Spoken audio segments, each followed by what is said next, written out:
home price growth to slow to 0 by this time next year. 0. This quote came from Mark Zandi, the chief economist at Moody's Analytics. He said that spiking mortgage rates should cause year-over-year home price growth, which is up 19.8% over the last 12 months, to slow to 0 by this time next year. If it comes to fruition, this will mark the slowest home price growth rate since April 2011 to 2012. So let's see how we came to this conclusion. We'll take a look at Fortune's article as well as listen to what the chief economist from Redfin, Corelogic, Moody's Analytics, the MBA, which is the Mortgage Bankers Association, and see what they have to say about it. So let's just dive right in.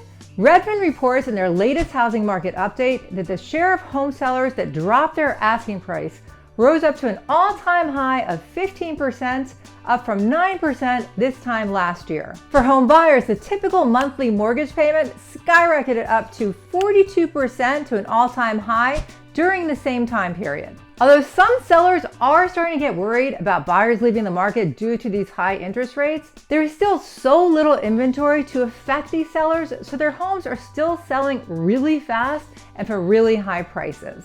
As Daryl Fairweather, Redfin's chief economist, says, homebuyers are continuing to get squeezed in nearly every way possible, which is causing some to take a step back from the market. She goes on to say that unfortunately for buyers hoping to find a deal as competition cools, sellers are pulling back even faster, which is keeping the market deep in sellers' territory. The softening of the market is intentional. Just as the Fed Reserve lowered rates at the beginning of the pandemic to stimulate people to start buying again, now that inflation's out of control, they're just going to keep raising the rates until they can get inflation under control.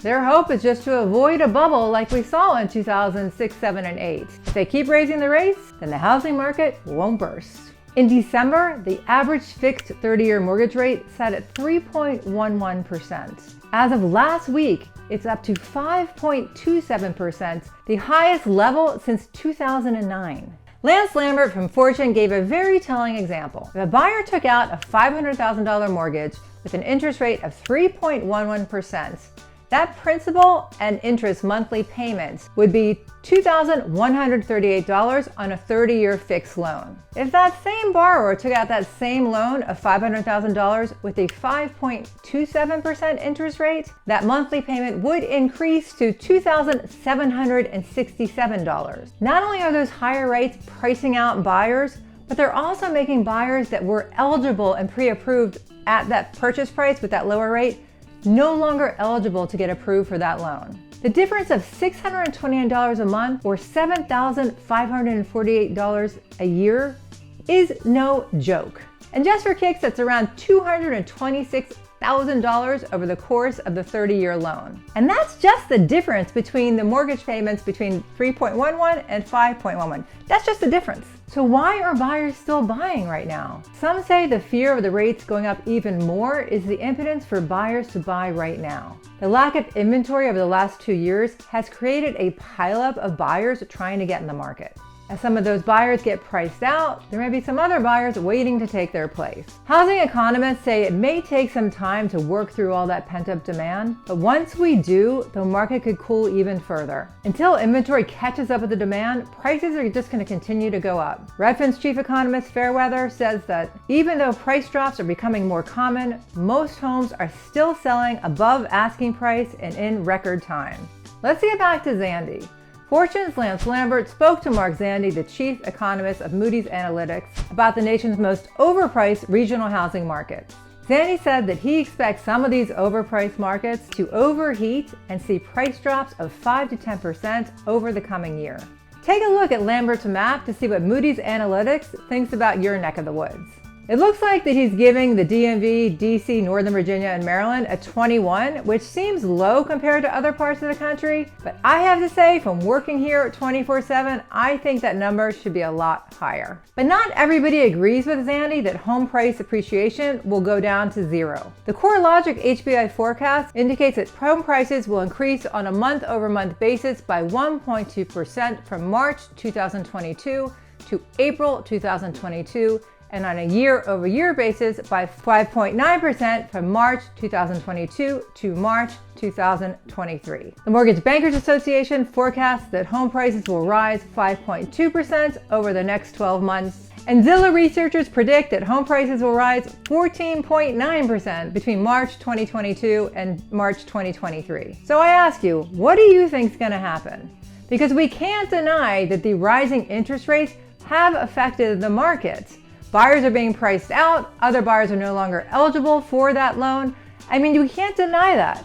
And yet, some of these people are still predicting home price appreciation over the next year, while others are now saying it may go to zero. I mean, you would think if there's less buyers out there, it should calm the market down. Add that to sellers' FOMO, fear of missing out, that they're missing out on this great seller's market, so they're quickly putting their house on the market, should increase the inventory. More inventory, less buyers, should create a more balanced housing market. And yet, here in today of May 2022, in the DC, Maryland, Northern Virginia area, we are still seeing multiple offers and houses going way over asking. I think that there's some factors that people aren't taking into consideration. I think a lot of people, and I know personally some of my sellers that were planning on selling in 2022, had refinanced over the last year and a half at a much lower interest rate. So now they look at their monthly payment and think, why would I leave when I pay so little money for my big house to go buy a newer house, maybe downsizing, with a much higher interest rate? So they're staying put. They simply changed their minds. Other sellers would just have no place to go because they can't now afford to buy that new house,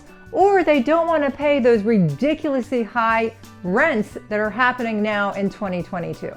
So as long as there's less inventory than demand, we will continue to see a seller's market and prices will continue to go up. I know this is not a popular opinion. I watch just as you do, and I see everyone is predicting houses market crash, the bubble is gonna burst, I'm crazy, we're in a bubble, I don't know anything. But I just look at the data and I look at the facts, and if we don't have more inventory coming on very quickly, then even though interest rates are going up and buyers are getting priced out, if the inventory is still less than the buyers that are left, the prices will continue to go up.